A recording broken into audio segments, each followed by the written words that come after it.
반갑습니다. 예, 오늘은 결혼이 무덤이 되는 사주라는 제목으로 사주를 한번 풀어볼 건데요. 그렇죠. 사주 상담 많이 하신 분들이 느끼는 거, 그죠? 결혼 늦게 하세요. 아니면은, 뭐, 현재 남자친구 있으세요? 결혼하셨어요? 라는 질문들을 많이 받게 되는데, 그런 경우는 대부분 뭔가 결혼이 좀 불미한 구조의 사주 구조를 가지고 계시는 분들에게 그런 질문들을 많이 할 수가 있어요. 현대사회에 와서는 결혼이라는 게 필수는 절대 아니죠. 그리고 결혼은 내가 더 행복하기 위해서 하는 거죠. 결혼해서 얻는 이익이, 장점이 더 많아야지 결혼을 하는 거고요, 사실은. 결혼을 통해서 내가 잃는 게 더 많고, 더 안 좋아진다면 결혼은 그야말로 선택의 사항이기도 하죠. 저도 그렇게 생각을 해요. 결혼은 정말 필수인 시대는 아닌 것 같고요. 결혼을 통해서 본인이 가장 중요한 부분이 해결이 되고, 가장 중요한 부분이 결혼을 통해서 얻어질 수 있는 부분이라고 한다면 결혼은 정말 소중한 것이죠. 그죠? 저 같은 경우는 외로움을 기본적으로 많이 느끼는 사람이고, 또 혼자인 게 좀 무서운 사람이에요. 그래서 어려운 그런 길을 가더라도 옆에 누군가가 같이 있어주고 하는 것들이 되게 필요한 사람이기 때문에 결혼이라는 거에 의심이 참 없었고요. 결혼은 해야 된다고 생각하는 사람 중에 하나였어요. 근데 사주를 공부하면서부터 제 사주 자체가 뭐 이렇게 남편 복이 많다거나 주변의 남자들이 막 도움이 되는 그런 사주 구조가 아니라는 거는 알게 되었죠. 그렇지만 저는 옆에 평생 벗이 필요했고, 없는 것보다는 있는 게 훨씬 더 저에게는 좋다고 생각했기 때문에 결혼을 유지를 하고 있고요. 가끔가다 사람인지라 누구나 조금 살다 보면은 내가 조금 더 미치는 것 같아. 아니면 저 사람은 내가 기대했던 사람만큼은 아닌 것 같아 라는 생각을 할 수가 있죠. 그런 생각은 안 들 수가 없어요. 결혼은 24시간 같이 붙어있는, 그죠? 생활이기 때문에. 그럴 때마다 저는 항상 저도 모르게 그런 생각을 되뇌어요. 저 사람도 밖에 나가면 충분히 인기가 있을 수 있고, 내가 싫다고 버린 사람이어도 밖에서 좋다고 누가 바로 덥석 물어갈 수도 있는 사람일 수 있는 거죠. 단지 지금 나에게는 조금 가치절하가 돼 있고, 나에게는 좀 인정을 못 받고 있는 사람일지라도 그 사람은 밖에 나가면 언제든지 통할 수 있는 사람이다. 그리고 내가 보지 못하는 장점이 다른 사람들에게 보일 수도 있다라는 생각을 저는 많이 하거든요. 그러면서 도대체 뭐 나는 얼마나 잘났길래 라는 생각을 해서 좀 중심이 많이 잡혀요. 조금 의기양양하고 그럴 때마다 불현듯 그런 생각들이 저는 떠오르더라고요. 그러면서 또 한층 또 꺾이고, 내가 뭐가 그렇게 잘났길래 그런 생각도 들고, 그 다음에 또 누가 나에게 이렇게 월급 통장을 맡기고 누가 번 돈을 그냥 흔쾌히 그냥 자동으로 갖다 주는 사람이 있을까라는 생각도 많이 해요. 그러면서 그건 당연한 게 아니다라는 생각을 하게 되죠. 정말 그건 고마운 거더라고요. 어떤 사람에겐 그게 당연한 거지만 그게 꼭 당연한 건 아니에요. 그렇게 못 받고 계시는 분들도 많이 계시고, 그리고 사실은 뭐 따지고 보면은 남인데, 남이 나에게 모든 인생을 다 맡긴 거고, 본인이 정말 열심히 일한 결과물도 다 나에게 100%다 갖다 주고 오픈한다는 자체가 대단한 거라고 생각이 들어요. 그러면서 다시 한번 결혼의 소중함도 느끼고, 당연하다고 생각했던 것들이 사실은 당연한 게 아니었구나라는 생각을 많이 하고, 항상 남자 복이 없는데 비해서 너무 괜찮은 남편을 만났다라는 그런 위로감도 많이 들더라고요. 제가 소박한 건지 정말 뭐 어떤 건지는 모르겠어요. 그렇지만 중요한 순간에 내 사주 안에서는 최고의 사람을 만났다라는 그런 안도감을 많이 하면서 힘든 순간들을 좀 지내오고 버텨왔던 거는 맞는 것 같습니다. 여기 두 분은 이제 부부신데요. 사주를 공부하다 보면은 모든 게 결국에는 내 탓이다. 내 탓이에요. 모든 게. 사주 자체가 내가 그렇게 생기고 내 사주 안에 남편의 모습이 그렇고 남자의 모습이 그렇기 때문에 내가 그렇게 살아가는 거예요. 그거는 결국 내 사주 안에 남자가 그렇기도 하지만 그 남자에게 내가 취하는 방식도 그렇다는 거죠. 내가 그렇게 행동하기 때문에 또 남자도 그 자리에 안정감 있게 받아줄 수가 없는 거이기도 해요.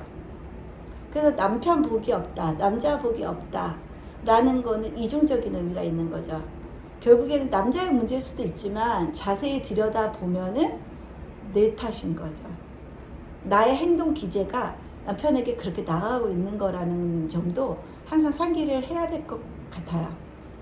그래서 사주를 배우면 참 겸손하고 겸허해지는 거는 매번 느낍니다. 결국에는 남 탓할 거 없어요. 나부터 바뀌어야 되고 내 마인드부터 바꿔나가는 게 사주를 공부하는 가장 큰 장점일 수가 있다라는 생각이 듭니다. 그러면은 이 사주를 한번 풀어볼게요. 이 여자분의 사주를 풀어보면은 남편 복이 없는데 본인이 남편 복이 없게 타고났어요. 그래서 남편도 거기에 맞는 남편을 만난 거예요. 결국엔 그것도 내 탓인 거죠. 그렇죠? 내 사주 안에 있는 남편의 모습이 곧 남편 사주의 모습으로 다 보여요. 이 상호관계를 보시면은 다 이유가 있는 거예요. 한번 살펴볼게요. 여자분이 임술년, 임자월, 경인일, 갑신시 이렇게 되고요. 남자분이 김인년, 정묘월, 무자일, 무오시 이렇게 만들어진 사주예요. 여자는 딱 봐서 느낌이 어때요? 양팔통이구나. 그쵸? 양팔통이다.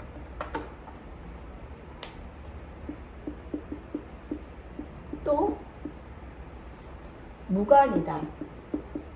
이 경금에게 있어서 화가 관성인데 화는 여기 신중의 정화, 인중의 병화, 지장간에만 있는 무관에 해당되는 사주예요. 그죠? 그리고 천간에 이렇게 임수 식신을 띄웠어요. 두 개 다 식신이죠. 식신. 그 다음에 화생토, 토생금이니까 편인. 그죠? 둘 다 양이니까 편인. 그 다음에 이건 상관. 그 다음 이거는 편재,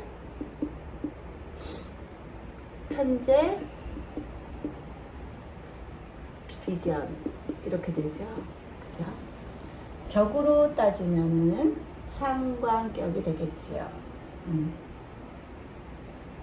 일단 무관이죠. 여자분 입장에서 무관이에요.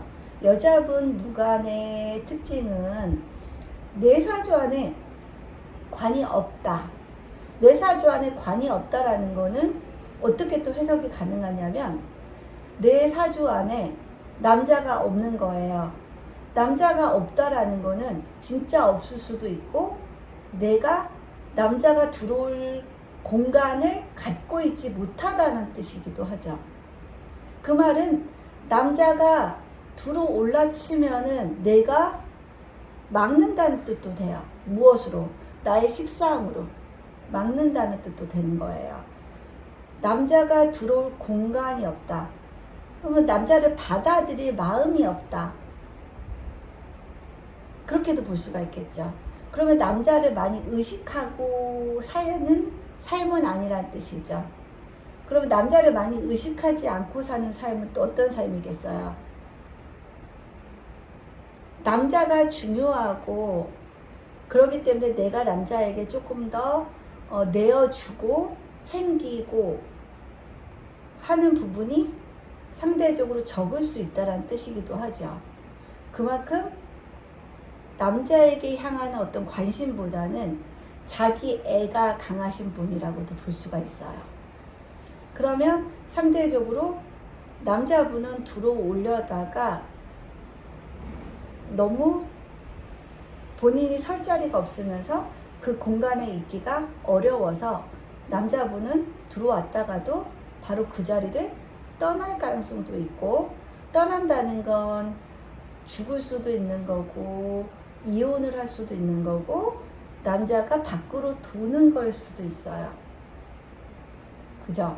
이 남자가 들어오기에 환경이 적합해야지 이 사람이 편안하게 이 자리에 계속 있을 수가 있는 거예요. 그죠? 근데 이 남자 자리는 이제 인목이잖아요. 그죠? 인목인데 인목이 여기서도 금극목 당하고 있고 여기서도 금극목을 당하고 있어요. 그쵸? 남자가 금에 둘러싸여 있고 성으로 보면은 십성으로 본다면 인중에 이 병화가 남자에게 해당이 되는 거겠죠. 그죠? 그러면은 이 병화가 여기 신자합에, 그죠? 여기 임수에 이 병화가 너무 쪼그러져 있고 사방에서 다 극을 받고 있는 상황이죠. 그러면은 이 병화는 자기가 살기 위해서 화생토 해서 밖으로 나가게 되어 있어요. 그럼 남자 입장에서는 화생토 한다는 건 남자는 식신을 쓰겠다는 뜻이죠. 밖으로 식신행위를 하겠다는 뜻이에요. 여기 있으면 사방이 다 물이라서 물에 꺼질 수도 있는 상황인 거고, 자리로 봐도 사방에서 금극목을 당하고 있는 자리니까 이 남자분은 집이 편안한 곳이 아닌 거죠. 그죠? 십성으로 보나 자리로 보나 굉장히 남자가 이 자리에 머물러 있기에는 쉽지 않다. 그래서 남자의 행동 양식은 화생토함으로 인해서 토를 늘려서 이 수에 대항하는 그런 생활 패턴을 가질 수가 있는 거죠. 그죠? 그래야지 이 토를 생함으로 인해서 수기로부터 자신을 보호할 수가 있는 거예요. 그러니까 남자분은 이 수한테 당하지 않기 위한 행동 기제는 식신이구나. 그죠? 식신이구나. 식신을 키워서, 그죠? 토를 부풀려서 이 수에 대항하는 양식으로 살아갈 가능성이 높다라고 볼 수가 있어요. 그리고 또 이분은 상관격이잖아요. 상관격의 특징은 굉장히 정의롭고 바른 말을 잘해요. 거기까지는 좋아요. 근데 좀 돌려 말할 줄을 모르는 것도 있는 거죠. 좀 노력해야 되는 관계에서는 같은 언어를 사용을 하더라도 그 단어 사용, 어감 그런 것들이 상당히 많은 영향을 미치잖아요. 근데 상관은 그런 것들을 고려하지 않아요. 감정대로 바로 분출이 되는 거죠. 왜냐하면은 상관은 나의 언어가 아니라 겁재의 언어이기 때문이에요. 겁재가 내뿜는 게 상관이지요. 그러면 이거는 나의 언어가 아니에요. 나의 언어는 비견의 언어는 식신이에요. 그러면 겁재가 사용하는 말이란 말이에요. 그걸 내가 옮겨서 말하는 거죠. 비견이 옮겨서 말하는 거니까 상관은 상당히 상대방에게 왜곡되게 들릴 수 있고요. 그죠? 오해를 많이 살 수 있는 인자죠. 나의 언어가 아니라 너의 언어이기 때문에. 그러면 겁재를 또 대변하는 말이기도 하죠. 누군가를 대변하는 말이에요. 그러면 약간 대변이라는 건 오지랖이라는 뜻도 되죠. 그죠? 오지랖. 오지라. 그냥 나는 직접적인 상관이 없는데 비견을 대신해서 내가 나서서 말을 하는 게 상관이란 말이에요. 그러면 굉장히 좀 파격적인 언어를 사용할 수도 있는 거고, 뭔가 정제되지 않는 상태에서 확 나가버리는 그런 언어 사용을 할 수가 있어요. 그렇기 때문에 이게 상관격 아니면은 식상이 다자인 분들은 좀 말이 좀 세죠. 식상이 많다라는 것 자체는 원래로 보면은 신약할 가능성이 상당히 높은데, 식상으로 강한 사주는 신약함에도 불구하고 상당히 신강해 보여요. 실제로 보면은. 그죠? 그래서 식상이 강한 여성분들은 세 보인다. 같은 여자 사이에서도 왠지 세 보인다라는 느낌이 좀 들 수 있고, 말에서 지지 않는 그런 스타일일 수도 있죠. 그죠? 그리고 식상이 이렇게 양인으로 있기도 하고요. 엄청 세신 거죠. 그러면 이분은 뭔가 언어를 매개로 하는 직업군에 계실 분인 거죠. 언어를 사용하는 직업군. 언어가 수단이 될 수 있는 그런 직업군에 계실 가능성이 상당히 좀 높고요. 식상이라는 건 일단은 식상이 강하다는 거는 관을 극하겠다는 뜻이잖아요. 관은 누구나 지켜야 되는 어떤 도덕, 규칙, 규범이에요. 모두가 편하기 위해서 조금의 불편은 감수해야 된다는 게 관이에요. 근데 그 관을 누르겠다는 뜻이니까 그걸 지키고 싶지 않은 게 또 상관이기도 하죠. 내재적으로 누구나 그런 마음은 있을 수 있어요. 그렇지만 그걸 다 누르고 사는 거죠. 근데 상관이 강하신 분들은 그걸 누름에 있어서 다소 부족할 수가 있다는 걸 항상 좀 인지를 하셔야 돼요. 그러니까 좀 많이 진보적일 수 있고, 많이 앞서갈 수 있고, 많이 파격적일 수는 있는 거예요. 그게 틀리다는 건 아니죠. 단지 어느 정도 선을 유지하면서 지킬 것들을 지키고 말을 해야 되는 부분은 반드시 필요하다고 보고요. 그리고 경인일주가 이게 금극목이 되어 있고 또 편제를 깔고 있잖아요. 그래서 그런지 몰라도 경인일주 여자분들 상당히 좀 세세요. 경인일주가 상당히 센 데다가 경인일주가 이렇게 임수를 이렇게 띄우고 계신 분들은 남편을 쥐락펴락 하려고 하는 성질이 굉장히 강하신 분이세요. 그러니까 남편이 내 원하는 대로 요리가 되지 않으면 좀 못 견뎌 하시는 분들이 많이 계세요. 근데 그게 본인은 모를 수 있는 거예요. 그리고 사주에서 본인이 운이 좋지 않으면 더더군다나 남의 이야기를 귀를 열고 듣지 않아요. 그러다 보니까 운이 안 좋은데 더 나쁜 일들이 많이 생기는 거죠. 운이 좋은 사람들의 특징은 귀를 여는 거고요. 운이 나쁜 사람들의 특징은 귀를 닫는 거예요. 결국에는 내가 지금 운이 나쁘다면 나는 귀를 닫고 살 가능성이 상당히 많다라는 거죠. 그걸 인지하고 사는 것과 전혀 인지하고 알아차리지 못하고 사는 거는 천지 차이라고 저는 생각을 합니다. 운이 나쁠수록 내 운을 살펴서 내가 그럴 수 있겠구나를 항상 알아차려야 돼요. 그러면 정말 나쁘게 올 것도 좀 적게 나쁘게 올 수도 있고, 어느 정도 좀 스스로 그걸 막을 수 있는 그런 기회들을 본인이 만들 수가 있는 거죠. 귀를 열고 사셨으면 좋겠다는 생각 들고요. 그리고 또 편제를 깔고 있다는 자체가, 편제는 지배하는 거예요. 지배하는 거. 심리 자체, 내 아래 깔고 있다라는 심리가 지배욕인 거예요. 그러면 지배욕이라는 거는 기본적으로 이 밑에 있는 사람에 대한 본인의 권리 행사가 굉장히 강하다는 뜻이고, 본인이 우월하다고 생각하는 것도 있는 거죠. 그러면 본인이 이 아랫사람을 편지로 깔고 있다라는 건 이 남편이든 여자든 부인이든 그 배우자에 대해서 통제 심리, 지배 심리가 매우 강한 걸로 볼 수가 있어요. 그러면 이 남자 입장에서는 본인이 너무 힘들잖아요. 그러면은 살려고 이 자리를 떠버리는 경우들이 많이 생기는 거죠. 그죠?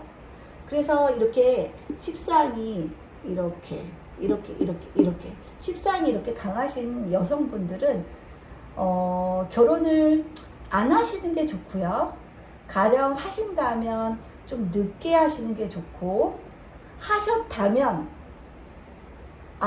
남편과의 문제가 생기면 그건 남편의 문제가 아니라 내 문제이겠구나라는 의식을 갖고 사셔야 돼요. 부부 사이에 항상 문제가 생기는 것 자체가 내 잘못이 아니라 너 잘못이기 때문에 라는 생각을 하기 때문에 그렇게 갈등들이 생기는 거잖아요. 근데 알고 보면은 식상이 강하신 이런 분들은 본인 잘못일 경우가 상당히 많아요. 내 말이 너무 목소리가 큰 거잖아요. 내 목소리가 너무 큰 거예요. 그러면 인중의 병원은 도망가죠. 이 수에 공격을 받으면 살기 위해서 여기로 도망가게 되어 있어요. 그죠? 이 토로서 이 수를 덮어버리고 싶은 거죠. 이 수를 덮어버리고 싶은 거예요. 그래서 화생토를 자꾸 하게 돼서 이 남자는 계속 식상으로 밖으로 향하는 그런 심리가 굉장히 강하다라고 볼 수가 있고, 여자 사주가 남편 복이 없다라는 거는 이제 두 가지 케이스죠. 관살이 되게 중중한 사주, 또 식상이 다자인 분들. 근데 그 둘은 남자 복이 없다는 거는 뭐 같지만 이유는 달라요. 관살이 강한 사람들은 내 주변에 남자가 많다는 거고, 내 남편이 내 일상의 많은 부분을 차지하고 있다는 뜻이죠. 그렇기 때문에 나를 힘들게 하는 게 관이라는 뜻이죠. 그러니까 남편 탓일 수 있어요. 내 일상을 다 지배하고 있으니까, 내 사주의 전체를 지배하고 있으니까 남편이 내 모든 것을 쥐락펴락한다고 볼 수가 있겠죠. 그러면 관살이 중중하다는 건 남편의 입김이 너무 많이 작용하다 보니까 그 부인은 남편으로 인해서 좀 숨쉬기 힘들고, 뭐 경우에 따라서는 맞고 살 수도 있는 거고 무시를 완전히 당하고 살 수도 있는 그런 모습이지요. 그럴 때는 반드시 식상이 있어줘야겠죠. 그러면 식상으로 이 관살을 제어하는 기능을 하기 때문에 식상이 나 자신의 보호 기제가 될 수가 있어요. 그럴 때는 남편이 나를 너무 힘들게 괴롭히면 나는 식상이란 무기를 써서 남편을 누를 수가 있단 말이에요. 그런 분들은 좀 현명하신 분들인 거죠. 남편이 너무 나를 힘들게 하는데 내가 하고 싶은 말을 남편에게 전달하기 위해서는 나는 차분차분하게 남편을 설득해야 되는 거고, 남편의 화를 돋구지 않는 범위 내에서 남편이 일단 들으려면 내가 목소리 톤도 좀 낮추고, 내가 말하고자 하는 말을 듣기 위해서는 예쁘게 말을 해야 돼요. 그래야지 상대방이 듣잖아요. 일단 그걸 잘하는 사람이 식신제살이거나 상관합살이 되는 분들인 거죠. 그 균형은 굉장히 중요하죠. 둘 간의 균형. 그래서 여자 사주에 관살만 중중하신 분들, 식상이 없는 분들, 그런 분들은 남편의 지배구조 속에서 신음하시는 분들인 거예요. 내가 무기가 없으니까, 식상이란 무기가 없으니까. 그리고 관살이 있는데 내가 식상이란 무기가 있어요. 그럼 적절히 남편이 공격한다 싶으면 그거를 제어할 수 있는 나만의 무기가 있다라는 뜻이기 때문에 현명한 부인이 되는 거죠. 자기 자신을 보호할 줄 아는 부인인 거죠. 그 상황에서. 그래서 관살이 많은 분들은 책임이 어찌 보면 남편한테 있다. 남편이 내 일거수일투족을 다 관리하는 분이니까. 그러면 식상이 많은 분들은 왜 남편 복이 없을까요? 식상이 너무 많은 분들은 말이 너무 많아요. 내 주장이 너무 많아요. 그리고 자식을 낳으면서부터 너무 기가 세져요. 그러면서 남편이 들어올 공간을 안 만들어요. 그러면서 밖으로 돈다고 또 불만스러워해요. 그리고 그런 분들은 정말 아기를 낳으면서 식상이 생기면서부터 더 기가 세져요. 그러면은 남편은 집이라는 곳이 좀 따뜻하고 내가 들어와서 쉴 수 있는 공간이어야 되는데 들어오면 불편한 거예요. 그러다 보니까 자꾸 밖으로 나가는 행동들을 하게 되는 거죠. 그래서 어찌 보면은 관살이 많으신 분들은 멋있고 뭔가 카리스마 있는 남자를 찾는 게 아니라 다정다감하고 다소 공처가인 그런 남자를 찾으면 어느 정도 관살이 과다한 것을 해결할 수 있는 개운법이 생기는 거고요. 식상이 강하신 분들은 일단은 목소리를 좀 낮추고 말수를 좀 줄이고 공격적인 언행을 하기보다는 약간 감정에 조금 더 호소해서 상대방으로 하여금 마음이 움직일 수 있는 그런 대화를 하는 게 상당히 중요한 개운법이 될 것 같아요. 그래서 식상이 강하신 분들은 어찌 보면은 남편이 밖으로 도는 것도 나도 중요한 역할을 하고 있다라는 걸 인지하셔야 돼요. 이 인목이 들어와서 살 수 있게 주변 환경을 조성을 해줘야 되는 거잖아요. 그죠? 근데 이 인중에 병화로 남자가 들어와 있는데 온통 다 수예요. 그러면 화가 다 빨려버려요. 그죠? 그러면 이 남자는 여기에 있을 수가 없죠. 여기서는 인신충 당하고 있고요. 그죠? 그리고 사방이 다 물이고 여기 인목이 어떻게 편안하게 있을 수가 있겠어요. 근데 사주를 공부하면 우리는 이 문제가 내 남편의 문제가 아니구나. 나의 문제구나라는 걸 알게 되기 때문에 이 사주는 정말 공부할 가치가 있는 학문이라고 생각이 들고요. 모른다면 우리는 이 사주 그대로 살게 되는 거예요. 이대로 살면 너무 억울하잖아요. 저는 사주대로 살면 너무 억울하다는 생각을 많이 하고 최대한의 개운을 하면서 살려고 많이 노력을 하고 있는 사람 중에 하나고요. 그러면은 일단은 내가 남편 복이 없는 거죠. 이 목이 여기 살아 숨 쉴 수 있는 그런 환경이 아니니까 내가 남편에게 그런 편안함을 주지 못하는 그런 사주라는 뜻이기도 하고요. 남편 사주를 보면은 딱 그런 사람이 또 들어와요. 신기하게도. 봅시다. 남편이 무자일주에 묘월에 태어났어요. 그쵸? 정관격이죠. 정관격이고 여기 겁재 다음 정인 비견. 이게 천간의 비겁이라는 거는 좀 남자랑 여자랑 좀 다른 양상으로 쓰는 것 같아요.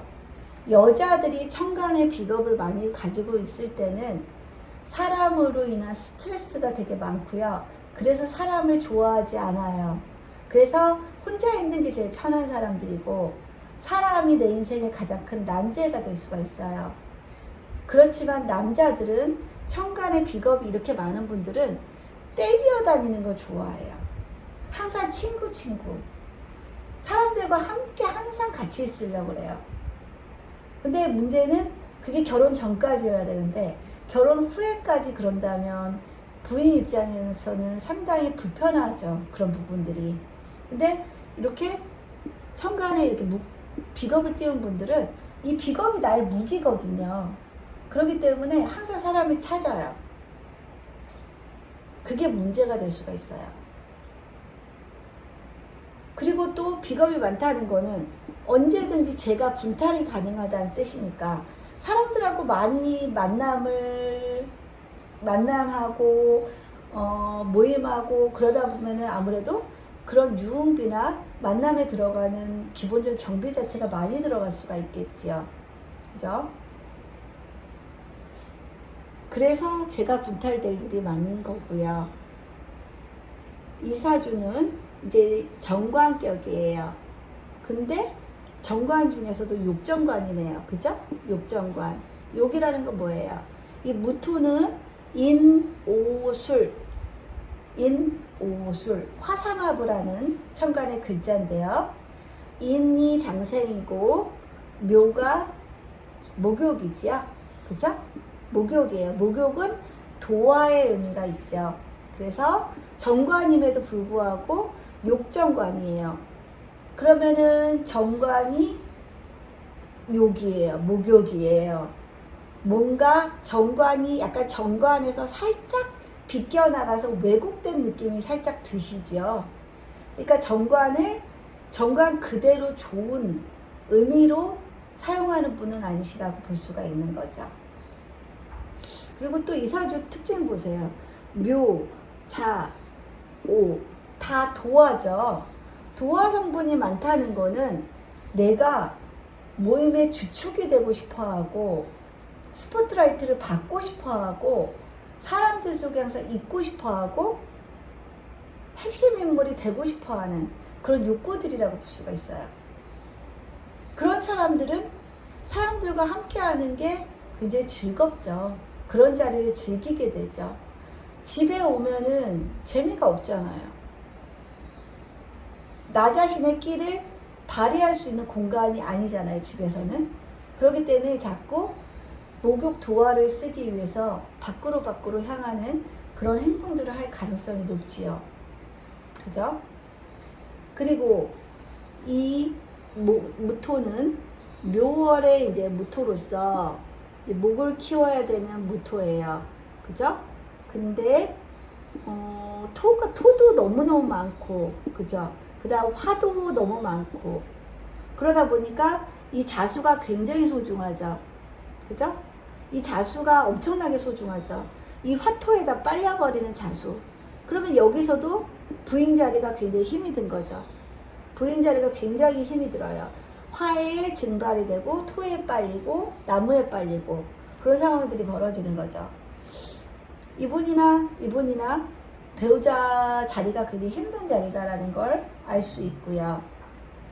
그리고 사회의 사회의 관 속에서 이분은 이 미토, 겁재와 묘미합을 하고 있는 사주죠.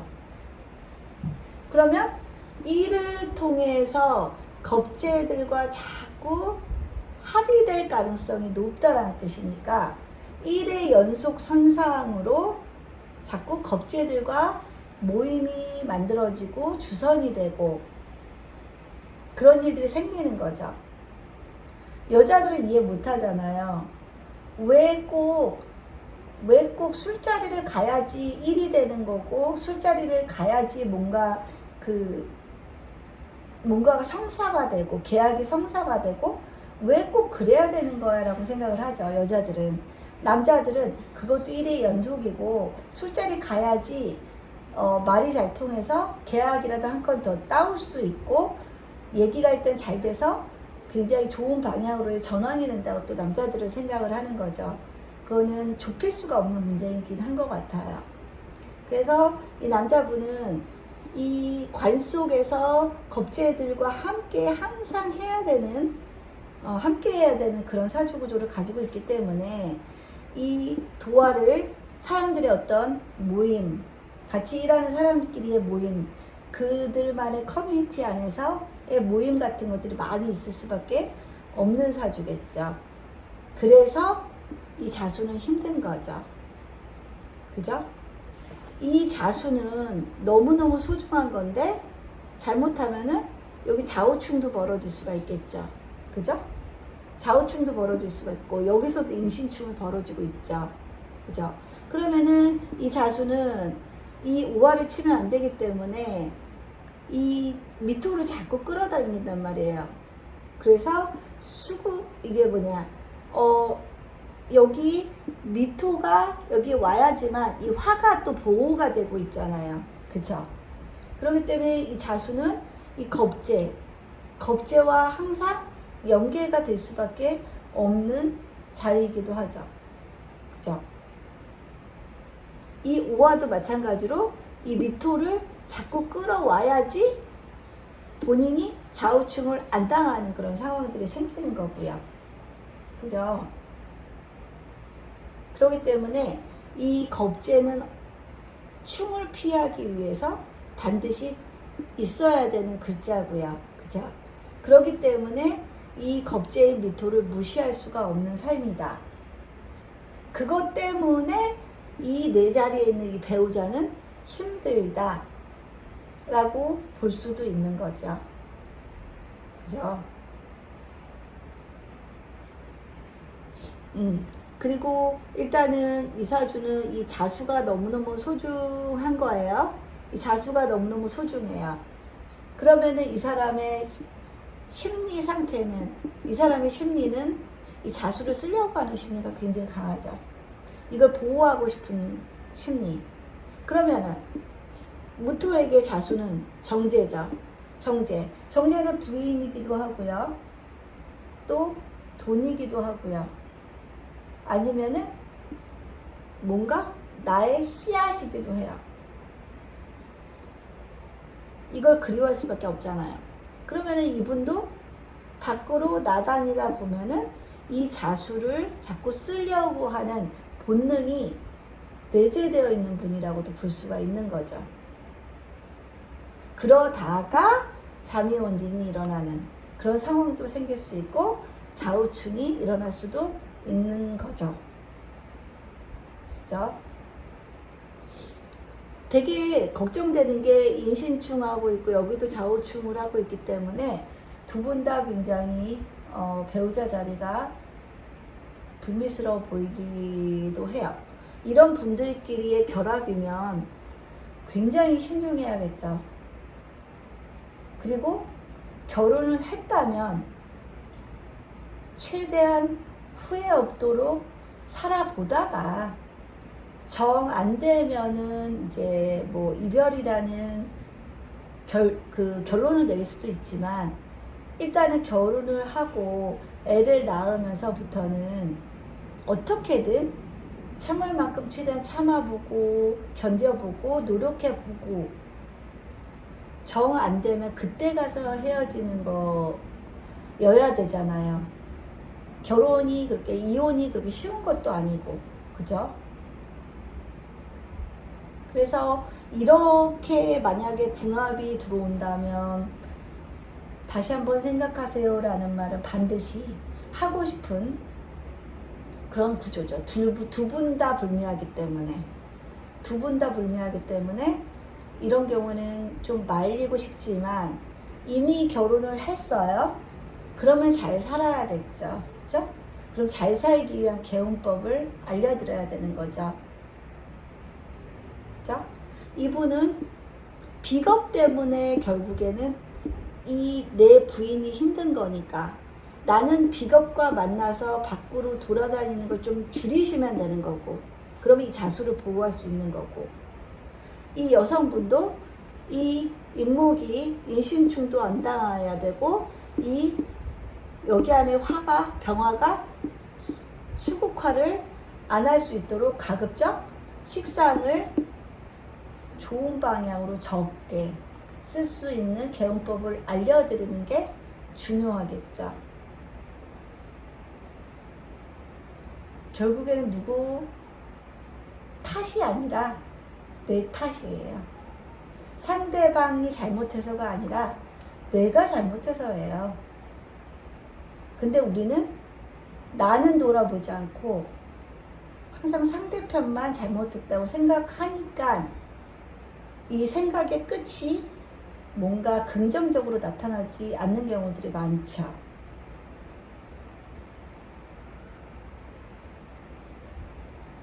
저도 관살이 많으니까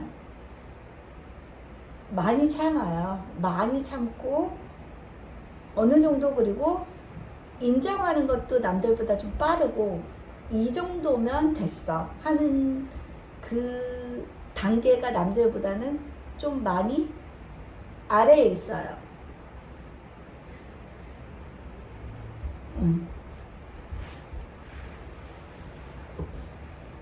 그래서 일단은 남편에 대해서 기대가 상대적으로 좀 작고요. 기대가 적으니까 만족도 좀 더 쉬워요. 이 정도면 됐어. 그런 생각을 저는 항상 해요.